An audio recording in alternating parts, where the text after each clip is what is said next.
কে আসনা বলে এই পৃথিবী হলো উজালা,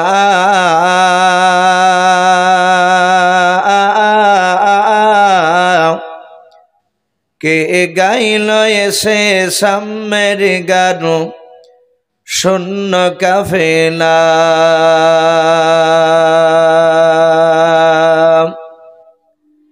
কে আসনা বলে এই পৃথিবী হলো উজালা,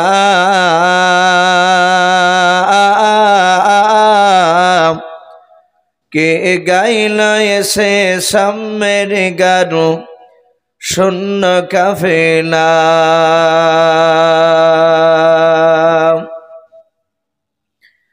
ও হাশমে মাক্কি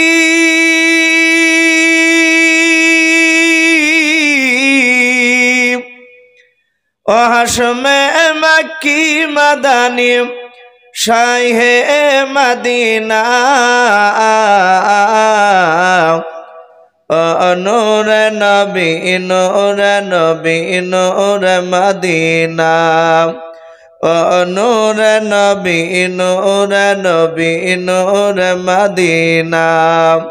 কে আসলা বলে এই পৃথিবী হলো উজালা,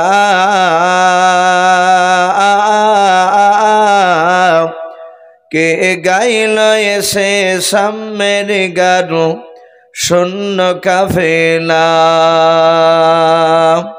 আরেকটু বাড়াও, হ্যাঁ ওটা হালকা একটু ইকো দিবার, একটু বাড়াও। হযরতে ওমর করতে কতল নবীর দারে যায়,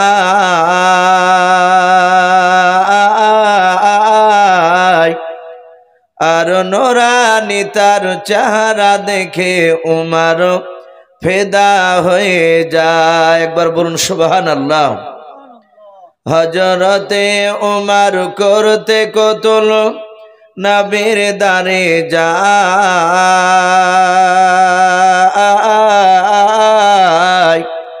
আর নোরানি তার চেহারা দেখে উমর ফেদা হয়ে যায়। যার মায়াবী চেহারা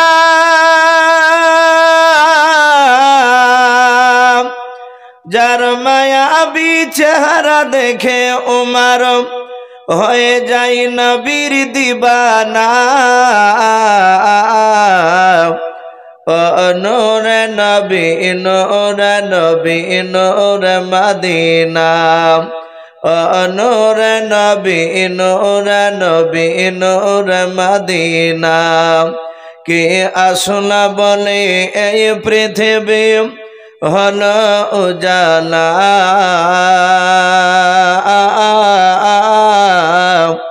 কে গাইল এসে সাম্যের গানু শূন্য কাফেলা।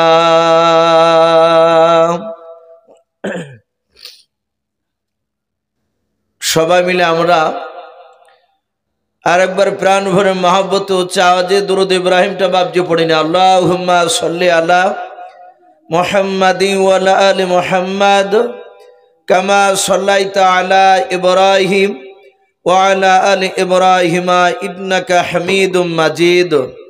আল্লাহুম্মা বারিক আলা মুহাম্মাদিন ওয়া আলা আলি মুহাম্মাদ কামা বারাকতা আলা ইব্রাহিম ওয়া আলা আলি ইব্রাহিম ইন্নাকা হামিদুম মাজিদ। সাল্লাল্লাহু তাআলা আলাইহি ওয়াসাল্লাম। শ্রদ্ধেয় জনাব, আজকের জালসা নির্বাচিত মনোনীত যোগ্যতম সভাপতি মহাশয় ও সম্মানিত আমন্ত্রিত ওলামায়ে কেরাম ও আমার সম্মুখের শ্রদ্ধেয় বা জ্যেষ্ঠ বাবা জীবনেরা, আমার সমবয়স্ক সমজস্ব যুবক ভাইয়েরা, পর্দার আড়ালের মা বোনেরা, সকলকে জানাই আমার বুক ভরা ভালোবাসা সালাম। আসসালামু আলাইকুম ওয়া রাহমাতুল্লাহি ওয়া বারাকাতুহু। আলহামদুলিল্লাহ, সমস্ত প্রশংসা হামদ ও নাত সাধনা ভোজনা সে মহান রব্বুল আলামিনের জন্য, যে মহান রব্বুল আলামিন আমাদেরকে বড় ভালোবেসে রহম করে প্রচণ্ড বাবজি হাড় হিম করা শীতের রাত্রিতে বিভিন্ন গুনার মজলিস থেকে বাছাই করে নিয়ে এসে গরমের বিছনাকে ত্যাগ করে মহান রব্বুল আলামিন আমাদেরকে আজ, আমরা প্রায় মানুষের বাবজি হ্যান্ডবেলে দেখেছি 2 রাত্রি বিশ্বনবী জীবনী বাবজি, আজকে প্রথম রাত্রি জালসা শুরু। আমরা বাবজি মাহফিলে এসেছি, মহান রব্বুল আলামিন আমাদেরকে নিয়ে এসে বসার সুযোগ করে দিয়েছেন, তাই আমরা সকলে রব্বুল আলামিনের দরবারে শুকরিয়া স্বরূপ আদায় করে বলুন আলহামদুলিল্লাহ। তারপরে পরে আপনার আমার নবী, যিনি ধর্মের গুরু, বিশ্ববরণ্য নেতা, নবী কুলের শিরোমণি পয়গম্বরে আজম, যিনি সাইয়্যিদুল মুরসালিন ও খাতামান নবীয়িন, যিনি হাবিবে কিবরিয়া আশরাফুল আম্বিয়া, যিনি হায়াতুন নবী, জিন্দা নবী, জনাবে মোহাম্মদুর রাসূলুল্লাহ সাল্লাল্লাহু তাআলা আলাইহি ওয়াসাল্লামের উপরে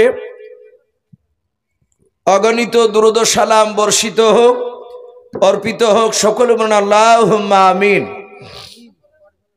সম্মানিত ভাইরা, আমার বাবা জীবনেরা, আমি আপনাদের সম্মুখে কোরআনুল কারীম থেকে বেশ কয়েকটা এত টুকরা পরিবেশন করেছি, তেলাওয়াত করেছি।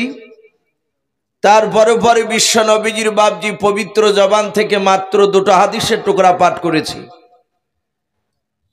বাবজি, আজকে আমার আলোচনার বিষয় বিশ্ব নবী জনাবে মোহাম্মদুর রাসূলুল্লাহ সাল্লাল্লাহু তাআলা আলাইহি ওয়াসাল্লামের বাবজি এই জীবনী, নবীজির চরিত্র, নবীজি কিভাবে দুনিয়াতে আসলে একদম প্রথম থেকে নিয়ে বাবজি মোটামুটি আপনাদের কাছে বিস্তারিত একটু আলোচনা করব। হয়তো পুরোটা আলোচনা করতে গেলে বাবজি সময় লেগে যায় অনেক। আমি গত বছর, তার আগে বছর বাবজি মালদাহাতে ছিলাম, রোজার চাঁদ রাতের আগা দিন পর্যন্ত বাবজি 6 দিন ছিল একই স্টেজে নবীজি জীবনী। একদম রসুল কিভাবে আসলেন, নবীজি কিভাবে দিনের দাওয়াত দিয়েছেন, নবীজি কিভাবে ইন্তেকাল করেছেন, সে সম্পর্কে বাবজি 6 দিন ধরে আলোচনা করেছিলাম। আমাকে আজকে জালসার জিনার মারফতে বাবজি আমাকে দাওয়াত করা হয়েছে। আপনাদের গ্রামের মানুষ হয়তো ওনাকে দায়িত্ব দিয়েছিলেন। আমার ডান পাশে বসে আছে হযরত মাওলানা আব্দুল্লাহ সাহেব দামাত বারাকাতুহুম আলিয়া। উনি আমার পূর্বে বাবজি তিনি বক্তব্য রাখছিলেন। আমি যখন এখানে আসলাম মাগরিবের পরপরই উনি বক্তব্য রাখছিলেন, এশার আজান পর্যন্ত আলোচনা করেছিলেন।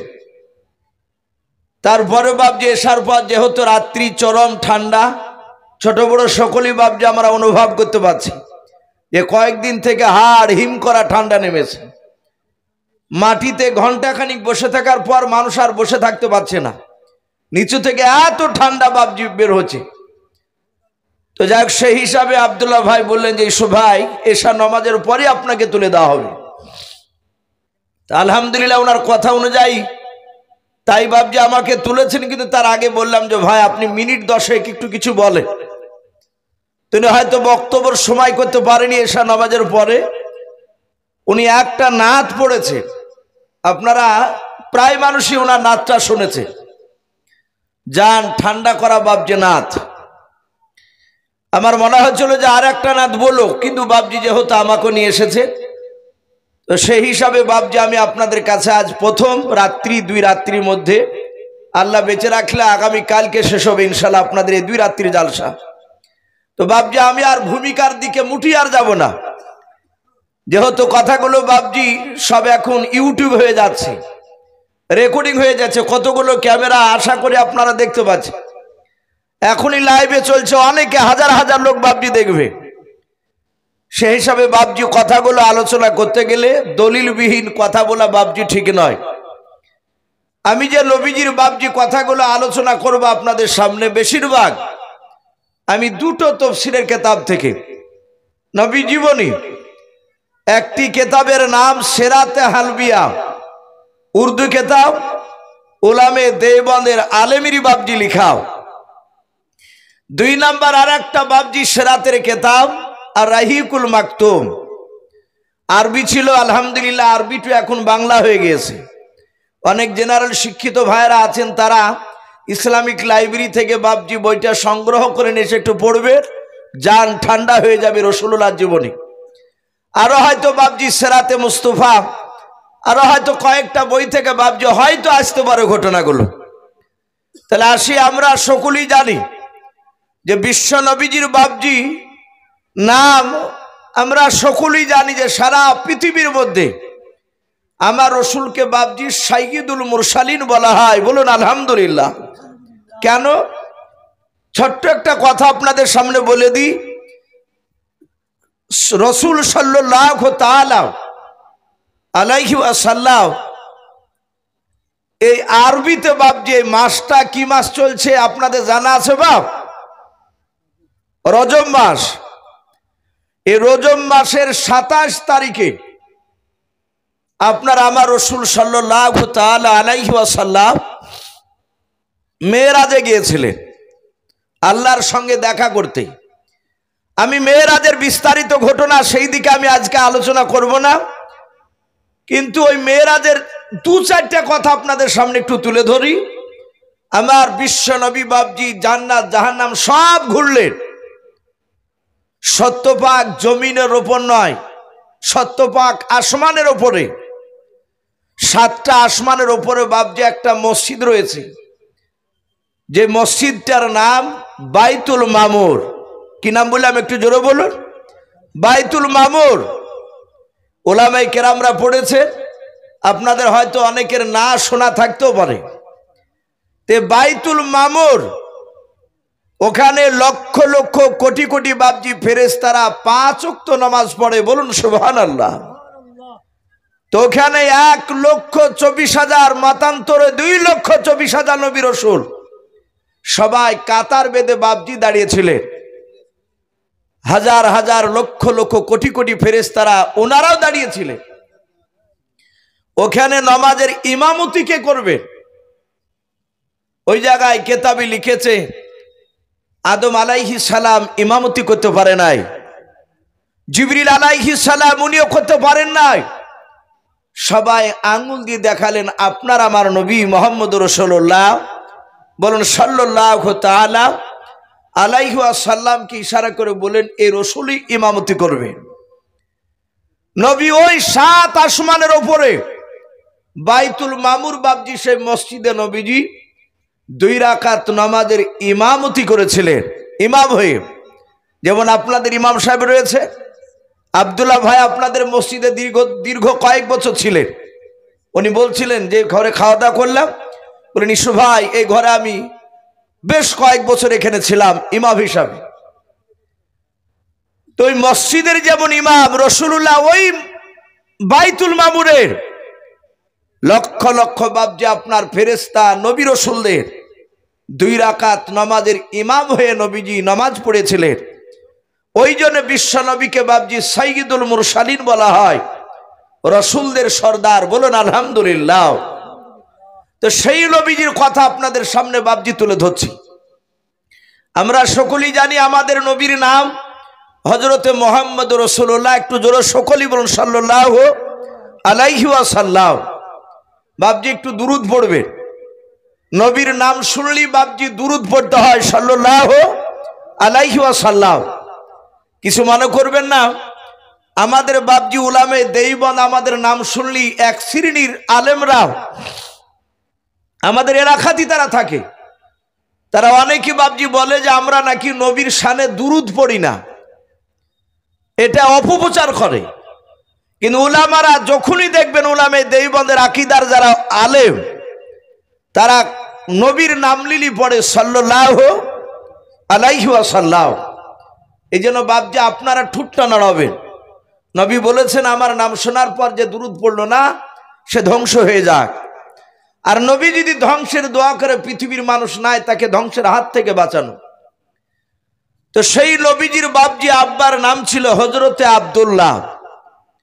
আব্দুল্লাহর আব্বাজানের নাম ছিল আব্দুল মুত্তালিব, আব্দুল মুত্তালিবের আব্বাজানের নাম ছিল বনি হাসিম, বনি হাসিমের আব্বাজানের নাম ছিল আব্দুল মান্নাফ। আর গোড়াতে গিয়ে লাভ নেই। হযরতে বনি হাসিমের ছেলে আব্দুল মুত্তালিব তিনি আল্লাহ রাব্বুল আলামিনকে ডাক দিয়ে বললেন, হে আল্লাহ, আমাকে তুমি যদি এক এক করে যদি তুমি 10টা যদি সন্তান যদি দান করতে, আর ওই আবে জমজমের ইদারার পানি যদি উদ্ধার করতে পারতাম, তাহলে 10টি ছেলের মধ্যে একটি ছেলেকে তোমার রাস্তায় জবাই করে দিতাম। হযরতে আব্দুল মুত্তালিব এই দোয়া করলে। এখন বাপজি আপনার আমাদের প্রশ্ন হতে পারে যে আব্দুল মুত্তালিব আবে জমজমের ইদারার কথা হযরতে আব্দুল মুত্তালিব কেন বললেন যে আবে জমজমের ইদারা উদ্ধার করতে পারলে উনি কেন ওয়াদা করলেন? তাহলে কি আব্দুল মুত্তালিবের জামানায় আবে জমজমের ইদারা ছিল না? প্রশ্ন তাই হতে পারে তো বাপ। একটু ভালো করে মন দিয়ে শুনবেন, জীবনে বহু বক্তার মুখ থেকে জীবনে শুনেছে। আজ আমি আপনাদের মুর্শিদাবাদ জেলার থানা দৌলতাবাদ গ্রামের নাম হচ্ছে বাপজি আমার ঘাসিপুর। আমি আজ আপনাদের কাছে নবীর কথাগুলো একটু তুলে ধরবো, একটু মন দিয়ে শুনবেন। তাহলে প্রশ্ন হতে পারে আবে জমজমের ইদারা কি ছিল না? এই আবে জমজমের ইদারার ব্যাপারে তাফসীরে মারিফুল কোরআনে পাওয়া যায়, সিরাতে হালিবে কিতাবটি তো পাওয়া যায়। আমরা সকলেই জানি কোরআন শরীফে বাপজি 25টা নবী রাসূলের নাম আছে, বলুন সুবহানাল্লাহ। তার মধ্যে একটা নবী রাসূলের নাম হযরত ইব্রাহিম খলিলুল্লাহ আলাইহিস সালাম। ওনার সন্তান ইসমাইল আলাইহিস সালাম, ওনার নাম এসেছে কোরআনে। আল্লাহ রাব্বুল আলামিন ইব্রাহিম নবী আলাইহিস সালামকে আল্লাহ ডেকে বলেন, ইব্রাহিম, হে আমার দোস্ত খলিলুল্লাহ, তোমার কয়েক মাসের কলিজার টুকরা সন্তান ইসমাইল আলাইহিস সালাম, ইসমাইল আলাইহিস সালাম তখন ওনার মা হাজারার স্তন থেকে দুধ পান করছিলেন, তার মানে হামাগুড়ি দেওয়া বাচ্চা। আল্লাহ ডেকে বলেন, হে ইব্রাহিম খলিল, তুমি তোমার সন্তান ইসমাইল আলাইহিস সালামকে আর তোমার বিবি হাজারা আলাইহা সালামকে আর তুমি তোমার বিবিকে তোমার সন্তানকে সঙ্গে নিয়ে কয়েকদিনকার খাবার আর কয়েকদিনকার পানি নিয়ে চলে যাও উত্তপ্ত বালু রাশিতে, যেখানে পানি নাই, গাছ নাই, শুধু বালি ছাড়া কিছুই নাই। সেই উত্তপ্ত বালু রাশিতে তোমার সন্তান আর তোমার বিবিকে রেখে দিয়ে এসো। আমরা যাকে বনবাস রাখা বলি। আচ্ছা বলেন, আল্লাহর যারা দোস্ত হবে, যারা পেয়ারা হবে, তারা আল্লাহকে দ্বিতীয়বার প্রশ্ন করতে পারে? সাথে হাতে উনি রেডি হয়ে গেলে ওনার বিবি আর ওনার সন্তানকে নিলেন, কয়েকদিনকার পানি আর কয়েকদিনকার খাবার খাজুর ছিল, উত্তপ্ত বালুর রাশিতে উঠে চেপে নিয়ে চলে গেলে। সেখানে মানুষ বাস করা সম্ভব নয়, গাছ নাই, পানি নাই। তাফসীরে লিখেছে ওই ময়দানের উপর দিয়ে পাখি পর্যন্ত কম যাতায়াত করত। হযরতে ইব্রাহিম আলাইহিস সালাম তার বিবিকে বাপজি ওখানে রেখে দিয়ে, সন্তানকে নামিয়ে দিয়ে, পানি আর খাবারটা কাছে রেখে দিয়ে বাপজি উটের লাগাম ধরে সোজা বাড়ির দিকে বাপজি চলে যাচ্ছে। মা হাজারা আলাইহা সালাম উনি মনে মনে চিন্তা করছেন, আমার স্বামী আমাকে এই জায়গায় রেখে দিয়ে কেন চলে যাচ্ছেন বাড়ির দিকে? উনি কিছুই তো বললেন না, আমি ফিরে আসবো আজকে না।